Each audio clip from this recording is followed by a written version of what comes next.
এতিয়া চাওক আপোনালোকে গোটেইখিনি পোৱালি মুঠ চাওক আপোনালোকে দুটা পোৱালি আছেগৈ। এতিয়াও কৈ আছোঁ কোনোবাই যদি লওঁ বুলি ভাবে কণ্টেক্ট কৰিব পাৰে। মাত্ৰ দুটা পোৱালি আছেগৈ বেছিকৈ।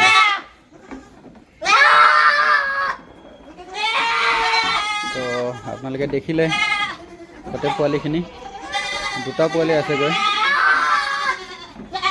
বাকী চব পোৱালি বুকিং হৈ গ'ল আমাৰ। যদি কাৰোবাক লাগে এতিয়া দুটা পোৱালি আপোনালোকে বুকিং কৰিব পাৰে। কোৱালিটি চাওক। মই যে আপোনালোকক ইমান যে গেৰাণ্টিত কৈ আছোঁ, গেৰাণ্টিত কোৱা কথা হ'ল এইটো, 3 মাহত আমাৰ ছাগলী পোৱালি 30 কেজি প্লাছ হ'ব। 3 মাহত এয়া ছাগলী 30 কেজি প্লাছ হ'ব। 18-20 কেজি 17 কেজি সেনেকৈ ৱেট আছে বৰ্তমান। আমি জোখা বডি ৱেটটোৰ কথা কৈছোঁ, যিটো আমি জুখিছোঁ এইটো।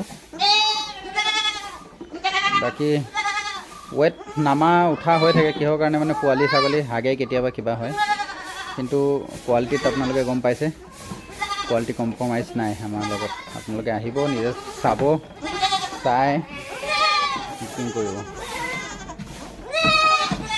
থেংক ইউ, ধন্যবাদ।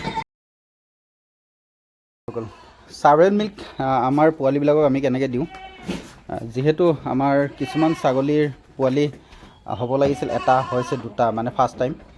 তো তাত আমি মিল্ক দিওঁ যাতে আমাৰ ছাগলী পোৱালিখিনি চেহাটো ভাল হয়। চাৰ্ভেল মিল্কে দিওঁ। এইটো কি কোম্পানী আছিল হওক এইটো? কিবা এটা বিদেশৰ কোম্পানী না, ফ্ৰান্সৰ কোম্পানী। অঁ, তো আমি এনেকৈ গাখীৰ সিহঁতক মানে দিওঁ। এইটো হেৰিত দেখাম আপোনালোকক কেনেকৈ পোৱালিখিনি গাখীৰ খুৱাওঁ। চাওক পোৱালিবিলাকে বেছি উৎপাত কৰাৰ কাৰণে কেনেকৈ গাখীৰ দিওঁ। সিপিনে পোৱালি আছে, এইপিনে গাখীৰ দি আছোঁ এনেকৈ। পোৱালিবিলাক দেখাম আপোনালোকক। আমাৰ পোৱালিখিনি প্ৰায় চব বুকিঙে হৈ গ'ল, আৰু মই একদম ফুল গেৰাণ্টিত ক'ব পাৰোঁ, আগতেও কৈছোঁ, আমাৰ ফাৰ্মত যিখিনি পোৱালি আছে আপোনালোকে যিমানেই বাহিৰৰ পৰা ছাগলী নানক, আপোনালোকে যিটো মানে তাত অসুবিধা পাব, আমাৰ পোৱালিখিনিত সেই 1% অসুবিধা নাপায়। কাৰণ অলৰেডি সিহঁতে ৱেডাৰ মেচিং হয়, ভেকচিনেশ্যন আপোনালোকে কমপ্লিট পাব। আমাৰ 1.5 মাহ পোৱালি বয়স হৈছে, 1.5 মাহত আপোনাৰ 20 কেজি ওজনেও পোৱালি আছে। 1.5 মাহত 20 কেজি ৱেট আপোনাৰ মহাৰাষ্ট্ৰ পোৱালিও নলয়।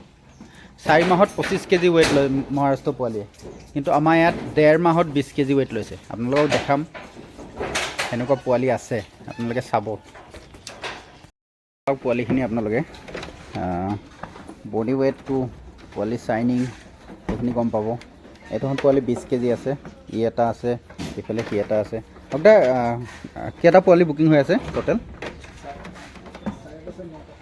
9টা বুকিং হৈ আছে। বাকী কেইটা আছে বেচিবলৈ?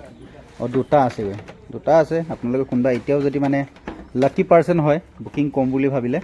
কিহৰ কাৰণে লাকি পাৰ্চন বুলি কওঁ, কাৰণ আমাৰ যিটো কোৱালিটি আছে, আপোনালোকে বাহিৰৰ পৰা অনা ছাগলী ল'ব পাৰে, ৰিক্স আছে, ঢেৰ কিবা কিবি। আমাৰ ইয়াত মাক আছে, বাপেক আছে, আপোনালোকে চাব।